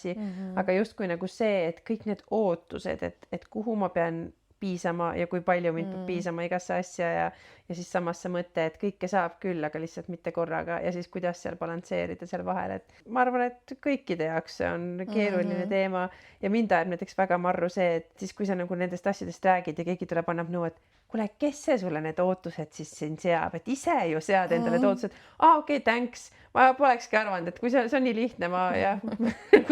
et tegelikult see on keeruline teema ja seda ongi hea lahata ja sellest rääkida ja nagu ka Marta rääkis sellest, et ennast ei saa põlema panna selleks, et teistel oleks soe. Ma arvan, et me kõik peame lihtsalt elus mingid õppetunnid läbi tegema, et neid asju mõista, et see ei tähendagi seda, et kahetseks võib-olla mingeid asju, mida kunagi on teinud, et igal hetkel me teeme ju asju selle tarkusega, mis meil sellel hetkel on ja see ongi täiesti okei. Ja siis me areneme edasi, me vaatame, et okei, võib-olla see pole kõige parem viis, nüüd ma õppisin. Et siuke nagu enda vastu hea olemine on nagu väga suur, kõige suurem oskus minu jaoks üldse võib-olla. Ja eks see küpsus tulebki ju läbi kogemust, et kui me oleks 20-aastaselt sama targad kui 40-sed, siis ma arvan, pooltel meist ei oleks lapsi ega ei viitsiks üldse hakata partneritega jamamagi. Sest et ma võin näpud püsti läbi elu minna ise ka. Raskused võib-olla paneks põnnama mõnes mõttes. Et no kui teaks ette, mida kõike tulemas on, siis kindlasti need siis hakkaks tegemagi. Mingid asjad võib-olla eos jätaks ära. Aga see ongi just see põnevus minu arust, et tulebki kogu aeg uut ja mulle meeldib just see mõte, et eriti kui ma olen nüüd välismaal elanud ja ma olen pidanud otsast peale algama või alustama nagu sõprussuhetega, töödega, kooliga või üleüldse kuidagi nagu nullist alustama kõigega, siis mulle meeldibki mõelda seda, et tegelikult ma ei tea, kes 5 aasta pärast mu parim sõber on, ma võib-olla ei tunnegi teda. Mul on alati nagu mingid inimesed, kes on mulle väga olulised ja kallid, aga elu teeb kogu aeg oma korrektuure, et kas nad on siinpool või sealpool või natukene eemal või natuke lähemal ja alati tuleb uusi inimesi, kes kuidagi just selles hetkes on lähemal ja siis nad jäävad alles, mõni võib-olla läheb ära, aga et ma võib-olla ei tunnegi kedagi, kes hakkab mul nii kõvasti figureerima argipäevas või nädalates, et see on minu arust nii äge või et ma ei kujuta ette ka, kus ma töötan 5 aasta pärast või mis riigis ma elan, et see on nagu selline põnevus. Mulle nagu see veel meeldib, et siis ma ikka mõtlen, et siis mul on vist seda elutahet ja positiivsust järelikult on, kui ma niimoodi mõtlen. Kindlasti elurõõmu peab olema ja unistama peab kindlasti. No selles ma olen nõrk. Mul olen aru saanud, et mul on äärmiselt vähe unistusi olnud. Alati, kui keegi küsib, siis mingi... Mina tahan täna sinu käest küsida, et millest sa unistad? Stabiilsusest. Stabiilsus on väga hea unistus. Ja just selline argipäeva sujumine. Tahakski lihtsalt, et olekski terve ja oma nagu kehas tunneks ennast hästi, et oleks selline vormis, terve, et saaks oma jalgu hästi kaua kasutada. Kuidagi kõige esimene on ikkagi tervis minu jaoks, sest kui seda ei ole, siis ongi ju nagu juba väga palju raskem ja et lapsed oleks terved. See on kuidagi hästi oluline, et alati, kui on kellelgi nagu palju väga palju keerulisemaid olukordi kodus, siis ma alati mõtlen, et issand jonnige, kakelge palju tahate, aga peaasi, et te olete terved lihtsalt, et noh, et te jaksate karjuda, yes, et see on nagu positiivne. kuigi noh, eks see võtab oma osa nagu vaimsest tervisest ja kõik selline, aga noh, et see on jälle see suur pilt, et suures pildis on ju hästi. Et siis ma tahakski ise olla lihtsalt terve ja ma mäletan, kui ma Viljandis õppisin, no ma lõpetasin 2008, siis enne seda mingid aastad, siis meil oli seal üks selline aine nagu pärimuskultuur vist, kui ma õigesti mäletan, ja meil oli hästi tore õppejõud Ene Lukka ja Kikjan, kes siis pärimuskultuuri muudkui viljeleb ja kõiksugused akadeemia tudengid selle teemaga läbi käib, et me kõik hakkaksime oma juurte üle mõtlema ja üldse enda üle nagu inimesena.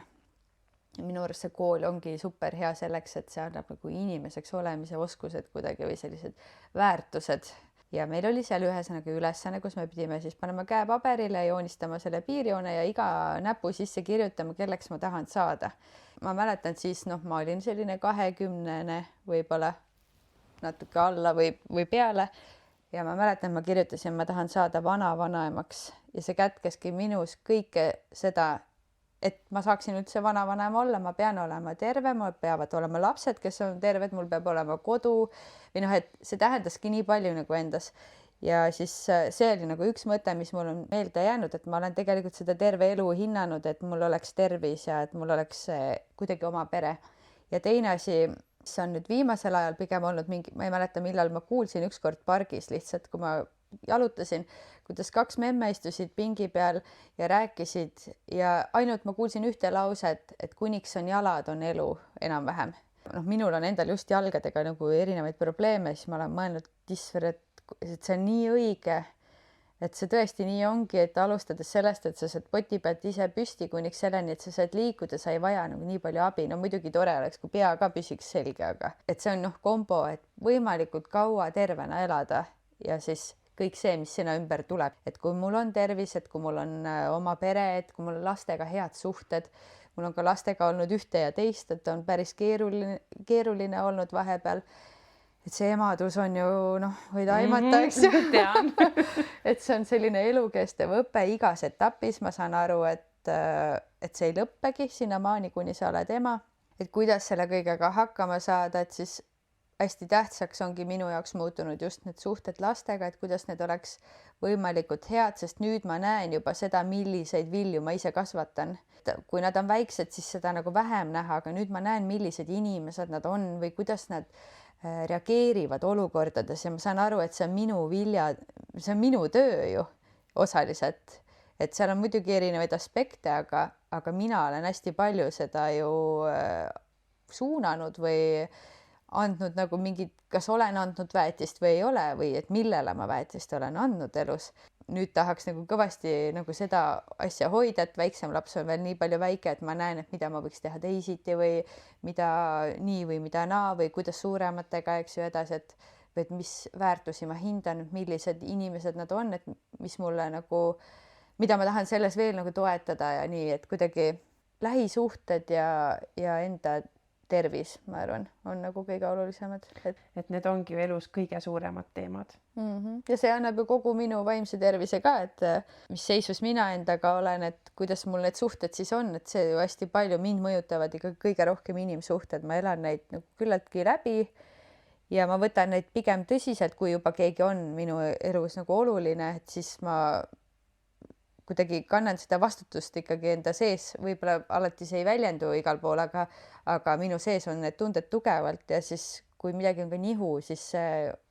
seda tugevamalt ma seda nagu läbi elan. Ja kindlasti mõjutab. Et sellised mingid tööde ja sellised jamad, mis ongi või ümberringi toimub, et see on siis, aga okei, parandame ära või kuidagi see läheb lihtsamalt või et ma saan nagu alati kuskilt abi küsida või et keegi aitab mul neid asju teha või et ma ei teagi, kui mul on tööl mingi probleem, ma ei oska, ma tean, et on keegi inimene, kes saab mind suunata või anda mulle mingeid allikaid või midagi. Aga kui ma olen enda inimsuhetes, siis muidugi selleks on ka olemas inimesi, kes saavad aidata, aga kuidagi esimese hooga ikkagi hakkad üksi neid asju tegema. ja see on nagu oma asi ja see on isiklik. Jah. Et töö ei ole kunagi sellel tasandil võib-olla ei peaks olema sellel tasandil nii isiklik, et see on ikkagi lõppkokkuvõttes see on töö ei ole ka see, kes sind hoiab, kui sa haigeks jääd. Et selles mõttes jah, et need on nagu kaks eri asja ja üks tuleb palju lähemale kui teine. Ja pere ja lähisuhted ja selline, seal ei ole nagu sellist, et 1 + 1 on 2 nagu õpetust, et võib-olla mingite tööolukordade lahendamiseks või selliste tehnilisemate asjade jaoks ongi, et kui ma teen nii, siis mul on see tulemus ja see on nagu korras. Aga hakkad last õpiku järgi kasvatama ja no kurat. ei tööta. Kus see järg nüüd satsi läks? ei tööta. Et selles suhtes see ei ole ju midagi sellist, mille järgi hullult juhinduda. Ja lõpuks olen ma inimene oma emotsioonidega ja kui hästi ma iseendagagi hakkama saan. Lisavürtse, aga et millised ja kui palju, siis seda ei ole nagu öeldud täpselt. Aga eks me kõik oleme ja eks me kõik õpime kogu aeg igal sammul ja see käibki nii, aga just sellepärast nendel teemadel ongi nii põnev vestelda ja võib-olla kohati ka siis kuulates seda äratundmisrõõmu tunda, et keegi veel mõtleb nii, et ma ei olegi üksinda, et tegelikult see on hästi tore. Me räägime nendest stressirohketest olukordadest või pingelistest aegadest või üldse mitte nii lihtsatest hetkedest, mis nõuavad meilt võib-olla palju. Kas sul on veel mingisuguseid nippe või viise, kuidas sa ennast maandad nendele jooksmistele ja merele ja loodusele, metsale lisaks ja lastele, nagu sa mainisid? No hingamine, lapsed ei maanda võib-olla liiga palju, aga ta aitab, kui mul on nagu ütleme, et siis tööl näiteks olnud väga intensiivne ja ma ei ole väga palju olnud sellist tüüpi, et ma võtan nagu mõttes tööd endaga kaasa praeguses töökohas, aga see on hakanud ajaga tekkima, siis lapsed on see koht, mis sellisel juhul aitab see jõle hästi maandada, sest et sa pead nii kohal olema, muidu saad kohe nätaka ära kuskilt, et emme, tuleb kohe võtta, et ta annab nii ausa selle peegelduse kohe. Et siis ta aitab nagu hästi kohale tuua, sest et kui ma lähen kas või jooksma, siis ma võin vabalt edasi leierdada oma peas seda, aga kui ikkagi lapsega hakkad kaarti mängima, et siis see väga ei jõua nagu mõelda enam muule. Üksi olemine, see soov on mul ka aina enam olnud, et ma tahangi täitsa üksi olla ja vahepeal ma isegi ei saanud enam aru, kas tegelikult on see põgenemine või see on nagu selline aitav meetod, sest et mulle tundus vahepeal, et ma kaevun liiga oma koopasse ära ja ma lükkan kõik endast eemale, et ma ei taha. Aga sellega ma teen endale karuteenet lõpuks, sest mulle tundub, et see minule hästi ei tööta, et ma pean pigem võib-olla rääkida kellegagi, et see on maandav kindlasti minu jaoks. Selline hingamise teema on mulle olnud ka väga kaua aastaid, kui ma ka terve elu enam-vähem olen laulmisega tegelenud, siis üks hetk ma sain aru, et kui maandav on laulmine tegelikult. Ülikoolis just meil oli selliseid erinevaid loenguid, kus me hästi palju tegime oma kehaga tööd, kas siis sellised tantsu või improvisatsiooni asjad teatri selles vallas ka, et siis ma hakkasin oma sellist keha kogema võib-olla teisiti kui nagu tavaolukordades ja siis tänu sellele mul tekkisid ka sellised huvid, et ma hakkasingi käima Viljandis on väga äge festival, nooretantsufestival iga suvi ja seal oli väga toredaid ja huvitavaid töötubasid, et kus sa tajudki nagu oma keha sellist vibratsiooni, häält, et mida see kõik suga teeb ja siis üks hetk ma saingi aru, kui ma olen ka laulnud terve elu, et kui palju tegelikult see maandab, sest et see vibratsioon, mis tekib, on, et ma panengi oma need elundid nagu värisema ju tegelikult enda sees või hingamise erinevad praktikad või selline enda raputamine, kas või patsutamine selline, et ma olengi ju tervik, et ma võin mõelda, et mul on tööstress ja mul on kodustress või aga lõpuks ma olen ju üks, mu rakk ei mõtle eraldi, et ma ei tea, mul on nüüd see või see asi. Stress siis on stress ja see mõjutab kogu mu keha tööl kui kodus, et siis sellised hingamise asjad on mulle olnud kogu aeg olulised. Keha kuulamine ja see teadlikkus füüsiliste tunnete osas, see on tegelikult väga tähtis teema. No mina ju olen tegelenud sotsiaalnõustamisega ja sotsiaalnõustajate juhtimisega ja kui see töö näiteks sisaldab iga päev trauma taustaga inimeste kohtamist, siis paratamatult need lood on võib-olla rängad ja need olukorrad on väga rasked ja kõik need traumad, millest kliendid tahavad rääkida siis meil on konkreetselt siukseid praktikaid töö juures, et näiteks töötajad vahepeal patsutavad ennast üle, enne kui nad lähevad, võtavad järgmise inimese sisse või ma ei tea, kallistavad ennast või lähevad, hingavad ja vaatavad, noh, me teeme nagu teadlikult siukseid asju, sest tunded ka ju nakkavad ja kõik see, et tegelikult see ei ole üldsegi mitte tühi asi ja see on tegelikult väga suur tarkus, et laulmine kindlasti on ju ka füüsiliselt rahustab võib-olla maha, et nagu sa ütlesid, et paneme terve keha nii-öelda värisema. Ja et siis ma olen seda täitsa teinud, et kui ma kuskil metsas jooksen, et üksinda omaette ja lõugan seal laulda lihtsalt või midagi, et selline see hääle tegemine iseenesest ja kui ma armastan siin hommikuti ka jooksmas käia, et siis ma kõva häälega räägin endaga just selleks, et seda aparatuuri ka äratada mõnes mõttes, aga ka selleks, et ma jõuan sellega kuskile mujale, kui ma lihtsalt liigutamisega oma kehas võib-olla jõuan. Kui sa nooremale endale nüüd saaksid nõu anda, siis mis sa talle ütleksid? Ma olen olnud väga palju kartja, mitte otseselt, et võib-olla, et mis keegi arvab, kuigi see on kindlasti olnud, aga kuna võib-olla just see kooliaeg oli, et kui ma ütlesin midagi või ma tahtsin omamoodi teha, ma käisin alati mingi veidralt riides ka, mu õde nuttis hommikuti vahest, kui me kooli hakkasime minema. Sinu riietuse pärast? Ja, et palun ära pane need riided, sa oled ikkagi minu õde, kõik teavad. Siis mul oli veits savi sellest, nagu ikkagi läksin või suvaliselt järsku pikad juuksed maha ja poisi peaks või igasugu X-soenguid lasin oma juuksuril endale teha ja ta tegi ka, mis siis, kui emaga hoidis 2 käega nagu peast kinni, et oh my god. Aga et ma julgesin nagu olla mina ise ja arvata ja teha, aga ma sain selle eest alati pähe. Keegi ei jätnud seda ja lõpuks kommenteerimata, küll oli mingi õpetaja, kes alati võttis endale nagu õiguse midagi kommenteerida hästi stereotüüpselt kuidagi. Ja siis ma ei tea, kas sellised asjad siis ikkagi, noh, ma olin küll kange mutt, aga ikkagi see paneb ju oma mingisuguse lataka ära. Mingi aeg ma võib-olla ei julgenud või ma ei olnud ka selline ilgelt popp ja tahad ikka ju kuuluda kuskile, et ma tahtsin ka, et mul oleks mingid omad inimesed, muidugi meil oligi nii väike sõpruskond või noh, maal elades seal ei olegi palju inimesi, aga ikka on sellised, kes on popimad ja ägedamad ja kes poistele meeldivad ja kes ei meeldi või selline. Ma kuidagi alati ei julgenud võib-olla lõpuni öelda nagu selliseid asju, mida ma ise tahtsin. Ma tegin küll ikka mingeid tükke, mida ma pärast mõtlen, et vau, aga jah, võib-olla, et sellist natukene, et oleks julgem, aga samas ma ei tea, kas see oleks olnud nagu vajalik või et ma olen ikkagi oma asju tehtud saanud elus päris oma jagu, mis ma olen tahtnud ja ma olen ikka lõpuks ära teinud. Võib-olla on olnud ka see, et mul on olnud vaja aega, et leida need oma inimesi, kellega mingeid asju teha. Ja siis tänu sellele, et ma olen nagu elus väga erinevate inimestega lävinud.